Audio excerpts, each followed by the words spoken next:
Cormac उन्हें land करने से मना करता है, लेकिन तब तक बहुत देर हो चुकी थी। हम देखते हैं कि वो प्लेन रनवे पर लैंड करते ही फिसलने लगता है, जिसकी वजह से वो प्लेन क्रैश हो जाता है। उस प्लेन के क्रैश लैंड करने के बाद कैमिला भी उसी रनवे पर अपने जेट को लैंड करवाती है। उसे लगा कि साइरस ने उस गोल्ड को अपने कब्जे में कर लिया होगा, लेकिन वो जैसे ही बाहर निकलती है, कॉर्मैक उसकी उम्मीदों पर मिट्टी फेर देता है। वो कहता है कि अब वो उस गोल्ड को उनके जेट में लेकर जाएंगे और तुम सभी लोग मेरे साथ चलोगे। साइरस उसे समझाने की कोशिश करता है कि ये जेट इतने सारे गोल्ड का वजन नहीं झेल पाएगा। वो कहता है कि देखो यहाँ पर पास में एक रेलवे ट्रैक है, हम वहाँ चलते हैं और उसके बाद तुम जहाँ जाना चाहो वहाँ जा सकते हो। कॉर्मैक समझ जाता है कि ये सबके सब बहुत चालाक हैं। वो उसकी एक नहीं सुनता और अच्छी बात है कि उसने साइरस की बातों पर विश्वास नहीं किया, क्योंकि उस रेलवे ट्रैक पर हक्सली अपनी इंटरपोल टीम के साथ उनका इंतजार कर रहा था। इसके बाद कॉर्मैक उस गोल्ड को उनके प्राइवेट जेट में लोड करवा के यूगेंसन के प्राइवेट आइलैंड की ओर जाने लगता है। जब हक्सली को पता चलता है कि उन लोगों ने अभी अभी फिर से टेक ऑफ किया है, तो वो समझ जाता है कि वो लोग सोना इस ओर नहीं लाने वाले। अब वो सभी आसमान में थे और उन्हें ट्रैक करना भी मुश्किल था। कैमिला देखती है कि उन्होंने रेडार से बचने के लिए जो प्लेन पर शील्ड लगाई थी, उसकी एक एक प्लेट टूट कर गिर रही थी। ये देखकर कैमिला कुछ नहीं करती, बस वो इस आग में थोड़ा सा और घी डाल देती है। वो प्लेन में इतना टर्बुलेंस क्रिएट करती है कि उसकी वजह से वो प्लेन एक बार फिर से एयर ट्रैफिक कंट्रोल के रेडार में कैप्चर हो जाता है। अब हक्सली को पता चल गया था कि वो लोग कहाँ हैं और उसे अगले कुछ ही मिनटों में अपनी लाइफ का सबसे इंपॉर्टेंट फैसला करना था। हक्सली नहीं चाहता था कि वो गोल्ड किसी भी तरह यूगेंसन के पास पहुंचे, इसलिए वो यूएस एयरफोर्स को उस प्लेन पर अटैक करने के लिए कहता है, ये जानते हुए भी कि एबी उस प्लेन में थी। उसके ऑर्डर के बाद यूएस एयरफोर्स के 2 फाइटर जेट उस प्लेन को ट्रैक करते हैं और उन्हें अपनी आइडेंटिटी कंफर्म करने की फाइनल वार्निंग दी जाती है। काफी देर इंतजार करने के बाद भी उन्हें रेडियो से कोई रिस्पॉन्स नहीं मिलता। हैरी उन्हें बचाने के लिए फाइटर पायलट से झूठ बोलता है। वो कहता है कि उस जेट के अंदर सिविलियंस हैं, इसलिए उन्हें थोड़ी देर और इंतजार करना पड़ेगा। लेकिन पायलट्स को सॉलिड प्रूफ चाहिए थे। पायलट्स कहते हैं कि अगर उन्हें अगले कुछ मिनटों में इस बात का कंफर्मेशन नहीं आया तो हम इस प्लेन पर अटैक कर देंगे। दूसरी ओर साइरस और एबी यूगेंसन के लोगों से लड़ रहे थे। उस जेट के नीचे एक बहुत बड़ी एलईडी स्क्रीन लगी हुई थी। एबी एक रिमोट की मदद से फाइटर्स को ये कंफर्मेशन देती है कि उस प्लेन के अंदर सच में सिविलियंस हैं, जिसके बाद मिलिट्री को इस मिशन को अबॉर्ट करना पड़ता है, क्योंकि बिना किसी हायर अथॉरिटी के सिविलियंस पर अटैक करना उनके लिए बहुत बड़ा ऑफेंस हो जाता।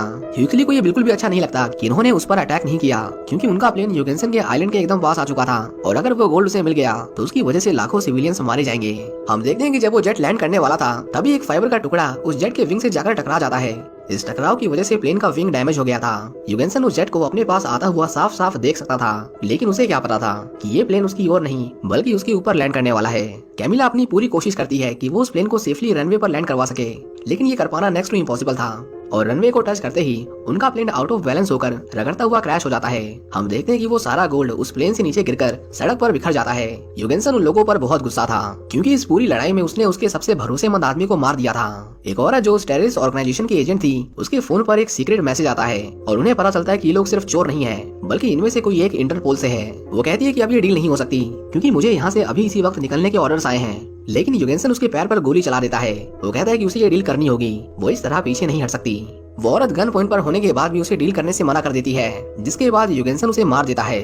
उसका अगला निशाना साइरस और उसके लोग थे। साइरस उसे झूठ बोलता है कि वो एजेंट मैं ही हूँ, तुम मुझे मार दो, क्योंकि ये सारे लोग बस सिविलियंस हैं। यूगेंसन उसे शूट करने ही वाला था कि तभी वहाँ पर पुलिस आ जाती है। वो उसे चारों ओर से घेर लेते हैं और पुलिस के सामने वो किसी को गोली नहीं मार सकता था। यूगेंसन उन्हें कहता है कि वो इन लोगों को नहीं जानता, ये लोग अचानक से ही मेरे प्राइवेट आइलैंड पर आ गए, इसीलिए मुझे इन पर गन पॉइंट करनी पड़ी। मेरा इन्हें मारने का कोई इरादा नहीं था। यूगेंसन यहाँ तक भी कहता है कि इस औरत को भी इन लोगों ने मारा है। उसे यकीन था कि कोई भी उसे जेल नहीं भेज सकता, लेकिन उसे क्या पता था कि उसकी सारी हरकतें रिकॉर्ड हो चुकी थीं। हम देखते हैं कि कैमिला ने नेविगेशन के लिए जो जेट पर कैमरेज लगाए थे, उनमें से एक कैमरा ने यूगेंसन को उस औरत पर गोली चलाते हुए रिकॉर्ड कर लिया था और इंटरपोल के लिए इतना सबूत काफी था उसे गिरफ्तार करने के लिए। जब एबी को पता चलता है कि हक्सली ने ही एयरफोर्स को उन पर अटैक करने के लिए कहा था, तो वो उसे जोर से थप्पड़ मारती है।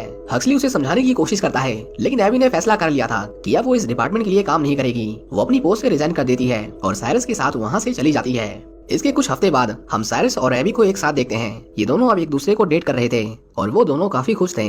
वैसे इन सब चोरी के पूरे प्रोसेस में मैं आपको एबी की कहानी बताना तो भूल ही गया, क्योंकि उसकी भी इस मिशन में उतनी ही इंपॉर्टेंस थी जितनी की बाकी लोगों की। दरअसल एबी जब छोटी थी तो उसकी माँ स्कूल में बच्चों को पढ़ाती थी।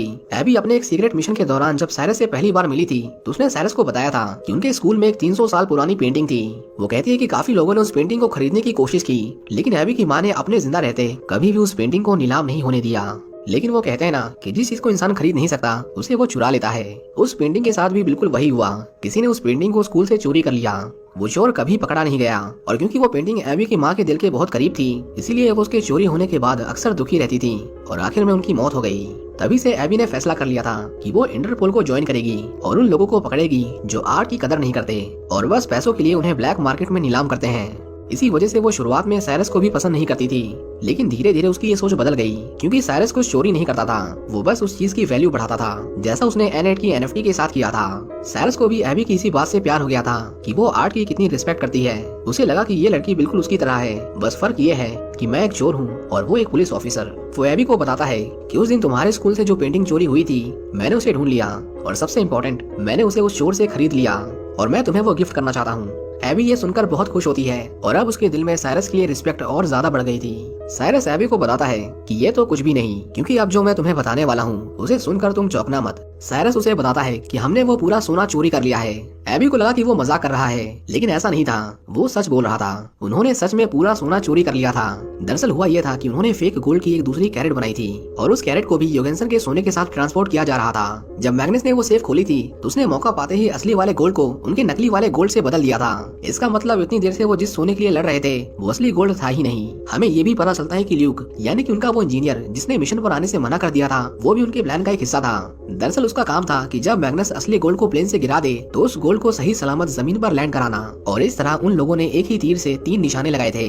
अब वो कानूनी तौर पर आजाद थे, उन्होंने अरबों रुपयों का सोना भी चुरा लिया और सबसे इम्पोर्टेंट, योगेंसन अब जेल की हवा खा रहा था। इसके बाद वो सभी एक साथ फिर से इकट्ठा होते हैं और उन्हें अब उस गोल्ड को पानी से बाहर निकालना था। साइरस एबी से कहता है कि वो चाहता है कि वो अपने हाथों से उनकी इस जीत का इनॉग्रेशन करे।